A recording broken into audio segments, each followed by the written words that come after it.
नमस्कार किसान भाइयों। सोयाबीन की फसल में सेकंड स्प्रे कौन सा करें और कब करें, तो आज के इस वीडियो में अपना यही टॉपिक रहने वाला है। तो किसान भाई, जो सोयाबीन की जो फसल होती है वो अलग अलग वेराइटियाँ अलग अलग स्टेज में पकती है। कोई वैरायटी अर्ली वैरायटी होती है जो लगभग 60 से 70 दिनों में पक जाती है, और कोई मीडियम अवधि वाली होती है जो लगभग 70 से 80 दिनों में पकती है, और कोई जो लेट वैरायटी होती है वो लगभग 90 से 100 दिनों में पकती है। तो किसान भाइयों, अगर सोयाबीन को आपको अच्छा सा प्रोडक्शन लेना है तो उसमें आपको कम से कम 3 स्प्रे करना ज़रूरी होते हैं, तभी जाके आप उसमें अच्छा सा प्रोडक्शन ले सकते हैं। तो ये जो 3 स्प्रे होते हैं वो आपको कंटिन्यू करना पड़ता है, लगभग 15 से 20 दिन के अंतराल में आपको ये करना पड़ता है। क्योंकि जब सोयाबीन की जो फसल लगभग 50 से 60 दिन की हो जाती है, उसके बाद आप इसमें स्प्रे इतना पॉसिबल नहीं होता है। और जब किसान भाइयों पहला स्प्रे अगर आपने 15 से 20 दिन की अगर स्टेज में कर लिया है, तो आपको दूसरा स्प्रे लगभग 35 से जो 40 दिन की जब सोयाबीन की फसल हो जाती है उस समय आपको करना है। क्योंकि इस समय जब किसान भाइयों सोयाबीन की जो ये स्टेज होती है, इसमें कीटों का प्रकोप काफ़ी ज़्यादा बढ़ जाता है, जिसमें आप ले सकते हैं जैसे कि सेमी ऊपर इल्ली हो गई, स्टेम फ्लाई हो गई, गडल बिटल, और इसके अलावा इसमें जब थ्रिप्स और वाइट फ्लाई का अटैक भी काफ़ी ज़्यादा देखने को मिलता है।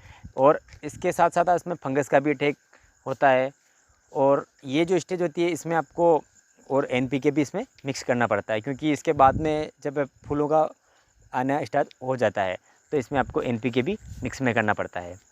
तो ये जो कहने का तात्पर्य ये है कि जब सोयाबीन की फसल 35 से 40 दिन की हो जाती है तो इस समय आपको इसमें सेकंड स्प्रे कर ही लेना है, इसमें बिल्कुल भी आपको नहीं चूकना है। अगर आप इस समय चूक करते हैं तो आपको कहीं ना कहीं प्रोडक्ट्स में काफ़ी नुकसान हो सकता है।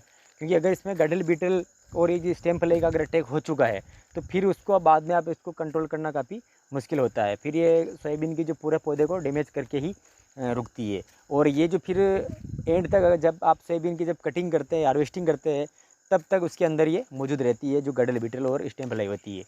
तो इसका जो लाइफ साइकिल काफ़ी बड़ा होता है, तो इसका आपको आने से पहले ही इसको कंट्रोल करना है। तो आपको ये जब 35 से 40 दिन की स्टेज में ही आपको स्प्रे कर लेना है। और अब हम बात करते हैं कि इस समय आपको कौन सा स्प्रे कर लेना है। तो किसान भाइयों, आज हम आपको 2 प्रोडक्ट बताते हैं, क्योंकि जो इसमें आपको इस समय सिस्टेमेटिक और एक कॉन्टैक्ट बेस्ड इंसेक्टिसाइड की ज़रूरत होती है। और वो आपको मिलता है, एक तो बायर कंपनी का जो सोलोमोन आता है जिसके अंतर्गत बीटा साइक्लोथ्रिन प्लस इमीडा क्लोरोपिड का टेक्निकल आता है। और इसके अलावा एक आता है जो सिंजेंटा कंपनी का अली का आता है, जिसके लेमडा साइलोथ्रिन प्लस थाइमेथोक्सिम का कॉम्बिनेशन आता है। तो अगर किसान भाई अपने पहले स्प्रे में अगर सोलोमोन ले लिया है तो आप सेकंड स्प्रे में अली का ले सकते हैं। और अगर आपने पहले में सोलोमोन नहीं लिया है तो आप इसमें सोलोमन ले सकते हैं। तो ये कहने का तात्पर्य, जो आपने पहले इसमें ले लिया है तो वो आपको इस समय नहीं लेना है। और इसके साथ में अगर आप किसान भाई आपको फंगीसाइड की ज़रूरत पड़ती है तो फंगीसाइड में आप ले सकते हैं एक, या तो आप जो बीएसएफ कंपनी का जो प्राइक्सर आता है उसको ले सकते हैं, या फिर जो बायर कंपनी का आता है नेटिव, उसको भी आप ले सकते हैं।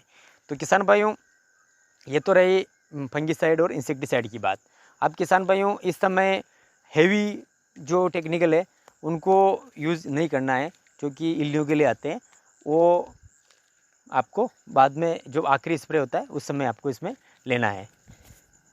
और सोयाबीन की जब स्टेज ये होती है लगभग 35 से 40 दिनों की, तो इस समय बहुत सी सोयाबीन की जो हाइट है वो अनियंत्रित होती है, वो काफ़ी ज़्यादा बढ़ जाती है। तो किसान साथियों, इसमें आपको उसको हाइट को भी रोकना पड़ता है, तो इसके लिए आपको इसमें एक पीजीआर भी ऐड करना पड़ता है। तो पीजीआर में आप ले सकते हैं, या तो आप सिंजेंटा कंपनी का कल्टार ले सकते हैं, या बीएसएफ कंपनी का लेवोसिन ले सकते हैं, या आप बायर कंपनी का इग्निटस ले सकते हैं।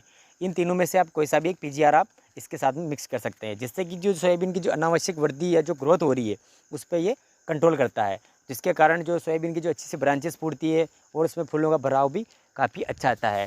और इसके अलावा जो किसान भाई हूँ, सोयाबीन की जो क्वालिटी अच्छी हो और जो दानों की चमक और अच्छा सोयाबीन की जो साइज़ हो बड़ी हो, इसके लिए आपको इसमें एक एनपीके भी ऐड करना पड़ता है, जिसमें आप ले सकते हैं जैसे 19-19 वाला जो कॉम्बिनेशन आता है वो आप ले सकते हैं। क्योंकि उसमें जो नाइट्रोजन, फास्फोरस और पोटास जो चीज़ें सोयाबीन की जो दाने की साइज़ को बड़ा करने के लिए और उसकी क्वालिटी को बनाने के लिए जो ज़रूरी होती है वो इसमें मौजूद होती है, तो आप ये भी आपको इसमें ऐड कर सकते हैं।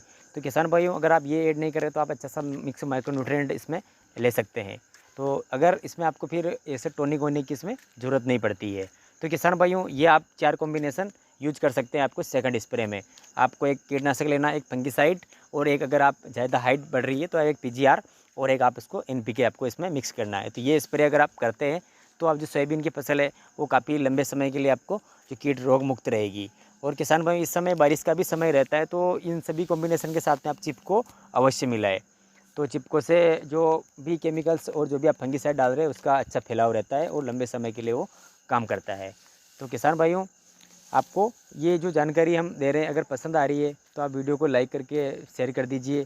और अगर आप अभी तक आपने हमारे चैनल को सब्सक्राइब नहीं किया तो प्लीज़ यार चैनल को सब्सक्राइब करके बेल आइकन को प्रेस कर दीजिए, ताकि हम इस प्रकार की खेती से संबंधित वीडियो अपडेट करते रहते हैं, जिनकी जानकारी का नोटिफिकेशन आपको सबसे पहले मिले। तो मिलते हैं आपको नेक्स्ट वीडियो में, तब तक के लिए धन्यवाद।